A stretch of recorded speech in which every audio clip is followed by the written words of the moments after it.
Доброго времени суток, уважаемые мои подписчики и те, которые смотрят мой канал. Сегодня я решил немножко рассказать вам про историю Олимпийских игр, в частности марафонского бега среди мужчин. Недавно я выложил видео, в котором поблагодарил своих друзей и тех, которые помогали мне в ремонте телефона. И недавно тоже Михайлов Юрий отправил мне 1000 рублей, за это ему огромное спасибо. Итак, в 1896 году первые игры современности проходили в столице Греции Афины, и тогда к радости местной публики первую золотую медаль выиграл Спиридон Луис с результатом 2 часа 58 минут 50 секунд. За эту победу он получил множество призов. Где-то я читал, что получил тонну шоколада. Владелец одного из ресторанов пообещал его кормить пожизненно, и множество других наград он получил. Вторые игры проходили в 1900 году в Париже, во Франции, и выиграл тогда Мишель Теата с результатом 2 часа 59 минут 45 секунд. Третьи Олимпийские игры проходили в американском городе Сент-Луис, и тогда выиграл с результатом 3 часа 28 минут 53 секунды Томас Хикс, американец. Многие может быть удивлены с таким слабым временем, но соревнования проходили в 40-градусную жару во второй половине дня, и поэтому вот такие результаты. Четвертые игры проходили в 1908 году в Англии, в Лондоне. Королева Англии заявила желание, чтобы марафонцы стартовали из-под ее балконов Королевского дворца, поэтому это замерили 42 километра 195 метров вышло. Это вот нынешнее расстояние всех марафонских забегов по всему миру. И тогда выиграл Джон Хейс, американец, с результатом 2 часа 55 минут 18 секунд. Но к этому можно добавить, что на самом деле финишную линию пересек Доран де Пьетри из Италии, но ему на последних километрах было настолько плохо, что он часто падал, и ему помогали вставать, и поэтому он был дисквалифицирован. В 1912 году Олимпийские игры проходили в Стокгольме, Швеция, и тогда выиграл МакАртур Кеннет, спортсмен из Южной Африки, с результатом 2 часа 36 минут 54 секунды. Следующие игры должны были состояться в 1916 году, но из-за Первой мировой войны он не состоялся. Далее Олимпийские игры в 1920 году проходили в Антверпене, Бельгия, и тогда выиграл золотую медаль Ханнес Калехманен, спортсмен из Финляндии, с результатом 2 часа 32 минуты 35 секунд. Но это у Ханнеса была 4-я золотая медаль, потому что он на Олимпийских играх в 1912 году выиграл на дистанции 5000 метров, 10 000 метров, и тогда еще проходили кросс 12 километров. Следующие Олимпийские игры в 1924 году проходили в Париже, и тогда выиграл Стенрус Альбин с результатом 2 часа 41 минута 22 секунды, спортсмен из Финляндии. В 1928 году Олимпийские игры проходили в Амстердаме, в Голландии, и тогда золотую медаль выиграл Уафи Бугера, спортсмен из Франции, с результатом 2 часа 32 минуты 57 секунд.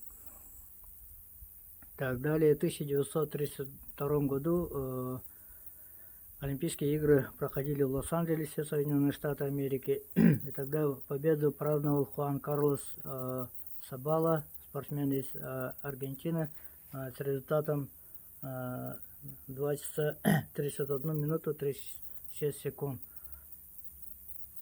Так, следующие Олимпийские игры в 1936 году проходили в Германии, в Берлине, и тогда победу праздновал Китэй Сон, спортсмен из Японии, с результатом 2 часа 29 минут и 19 секунд. Так, в 1940 году и 1944 году из-за Второй мировой войны Олимпийские игры не состоялись, а в 1948 году Олимпийские игры проходили во второй раз в Лондоне, и тогда победу праздновал Дельфо Кабрера, спортсмен из Аргентины, с результатом 2 часа 34 минуты 51 секунду. В 1952 году Олимпийские игры проходили в Хельсинки, Финляндия, и победу тогда праздновал спортсмен из Чехословакии Эмиль Затопек с результатом 2 часа 23 минуты 03 секунды. Но к этому еще можно добавить, что Эмиль Затопек на той Олимпиаде в Хельсинки, это его третья золотая медаль была, потому что он выиграл все три самые длинные дистанции Олимпийских игр, а именно 5000 метров, 10 тысяч метров и вот еще марафонскую дистанцию. Ни до него, ни после него никто не повторил этот успех. И к этому еще можно добавить, что впервые сборная команда СССР выступала, стала участником летних Олимпийских игр, где первую золотую олимпийскую награду завоевала Нина Пономарева-Ромашкова. Это немножко я отклонился от темы, но все равно это как бы первая история, где Советский Союз выступал на Олимпийских играх.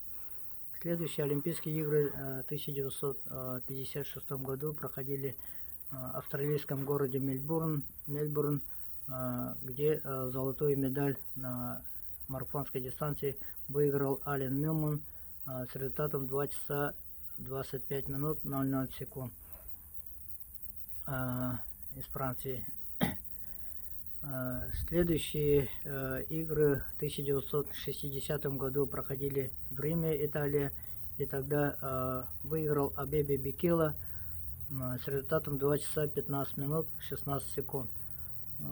Как вы знаете, многие из вас знают, что Абебе Бикила впервые в истории Олимпийских игр пробежал босиком по асфальту и выиграл с олимпийским рекордом, и тогда они не считались рекордом мира, но высшее мировое достижение. 2 часа 15 минут 16 секунд. И к этому еще можно добавить, что на тот момент до Абебе Бикила высшее мировое достижение по марафону принадлежал советскому спортсмену Сергею Попову. Немножко я отвлекусь, отойду от темы. Сергей Попов в 1958 году в Стокгольме на чемпионате Европы показал результат 2 часа 15 минут 17 секунд. Абебе Бикила на 1 секунду улучшил это достижение, стал обладателем высшего мирового достижения и олимпийским чемпионом. Это единственный случай, когда советский спортсмен был обладателем высшего мирового достижения по марафонскому бегу. Также в 1964 году на Олимпийских играх в Токио Абебе Бикила впервые в истории Олимпийских игр повторил свой успех и стал двукратным олимпийским чемпионом. На этот раз он бежал в кроссовках и улучшил свое же время, показав 2 часа 12 минут 11 секунд. В 1968 году Олимпийские игры проходили в Мексика, и тогда выиграл Мамо Волде из Эфиопии с результатом 2 часа 20 минут и 26 секунд. Но к этому можно добавить, что Мехико расположена или стоит от уровня моря 2228 метров, поэтому на той Олимпиаде было много установлено мировых рекордов на спринтерских дистанциях, прыжковых дисциплинах и так далее, эстафетного бега. Но для марафонцев это было в высокогорье, было тоже очень затруднительно, поэтому такие результаты.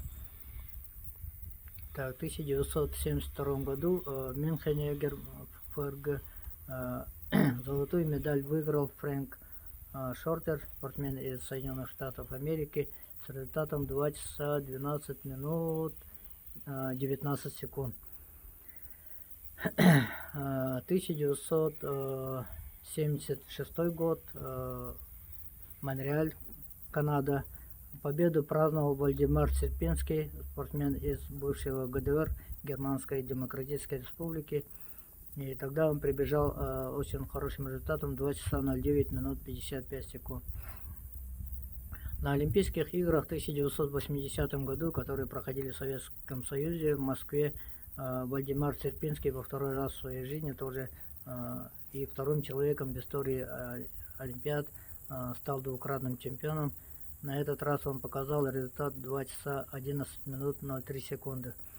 И к этому еще можно добавить, что впервые спортсмен из Советского Союза среди мужчин стал бронзовым призером. Это Сатымкул Джаманазаров из Киргизии, Фрунзе. Он, по-моему, прибежал с результатом 2 часа 11 минут, где-то 37 секунд, по-моему. Следующие Олимпийские игры проходили в 1984 году в Лос-Анджелесе, Соединенные Штаты Америки. И тогда победу праздновал Карлос Лопеш, Португалия, с результатом 2 часа 09 минут 21 секунду. Следующие игры в 1988 году проходили в Сеул, Южная Корея. И тогда победу праздновал Джелинда Борден, бородатый такой марафонец. Его результат был 2 часа 10 минут 32 секунды. В 1992 году Олимпийские игры проходили в Барселоне, Каталония, Испания. И тогда победу праздновал спортсмен из Южной Кореи Юн Чо Хван с результатом 2 часа 13 минут 03 секунды. Так, столетию олимпийского движения в 1996 году Олимпийские игры проходили в Атланте, штат Джорджия, Соединенные Штаты Америки. И тогда победу праздновал Джошуа Тугвани с результатом 2 часа 12 минут 36 секунд. Так, в 2000 году Олимпийские игры проходили в австралийском городе Сидней, и тогда выиграл Гезагне Абера с результатом 2 часа 10 минут 11 секунд. В 2004 году во второй раз принимала Афины, Греция, и тогда победу праздновал Стефано Бальдини, итальянец, с результатом 2 часа 10 минут 55 секунд. Так, 2008 год, Олимпийские игры проходили в Китайской Народной Республике, Пекин. Тогда победу праздновал по марафону молодой, на тот момент 21 год ему всего было, Сэмюэл Ванжиру из Кении. И тогда он показал результат 2 часа 06 минут 32 секунды. Это олимпийский рекорд, до сих пор стоит он. К сожалению, Сэмюэл Ванжиру после этой олимпийских игр прожил всего лишь 3 года, умер в таком молодом возрасте, 24 года. Так, в 2012 году Олимпийские игры проходили в Лондоне в третий раз. И тогда победу праздновал Стивен Кипротич. Это, скорее всего, первая золотая медаль спортсмена из Уганды. И тогда он прибежал с результатом 2 часа 08 минут 01 секунда. И в 2016 году в Рио-де-Жанейро, Бразилия, победу праздновал Элиот Кипчоге с результатом 2 часа 08 минут 44 секунды. И вот последние Олимпийские игры, которые должны были состояться в 2020 году, но из-за ковида он был перенесен на 1 год. И в 2021 году, в прошлом году, в Токио на Олимпийских играх Элиот Кипчоге повторил свой успех и стал третьим в истории марафона Олимпийских игр, третьим человеком, который выиграл дважды и его результат был равен 2 часа 08 минут 38 секунд. Но к этому можно добавить, что Элиот Кипчога сейчас является рекордсменом мира на марафонской дистанции. Его результат в 2017 году в берлинском марафоне он тогда показал 2 часа 01 минута 39 секунд. Второй результат за всю историю является обладателем Кениса Бекели из Эфиопии, трехкратный олимпийский чемпион. Его результат 2 часа 01 минута 41 секунда. В 2018 году в том же Берлине показал этот результат. Но и к этому еще можно добавить, что Элиот Кипчога теоретически доказал всему миру, что марафонскую дистанцию можно выбежать из 2 часов. И это он пробежал в Вене, Австрии, на такой ровной трассе, вперед, ну, такой прямой трассе. И ему помогали пейсмейкеры, меняя друг друга по 5 километров. И впереди шла машина, которая лазером показывала темп бега из 2 часов. И он выбежал тогда из 2 часов, показал результат 2 час 59 минут 40 секунд. Но это на самих марафонах это нереально может быть сейчас. Может кто-нибудь в последующем, кто-то и выбежит из 2 часов впервые в мире. Вот такая вот история Олимпийских игр. Если вас это немножко заинтересовало, может быть что-то вы для себя полезное узнали, я попрошу немножко поддержать мой канал. Вы можете перечислить, не обязательно там крупную сумму денег, даже 100, даже 10 рублей, 20 рублей вы можете перечислить на мою Сберкарту номером 54 69 76 00 11 28 50 63 Николай Федорович Боякинов. Буду рад, и если это замотивирует меня, я буду готовить следующие другие выпуски в ютубе. Так что спасибо вам за внимание. Всего доброго.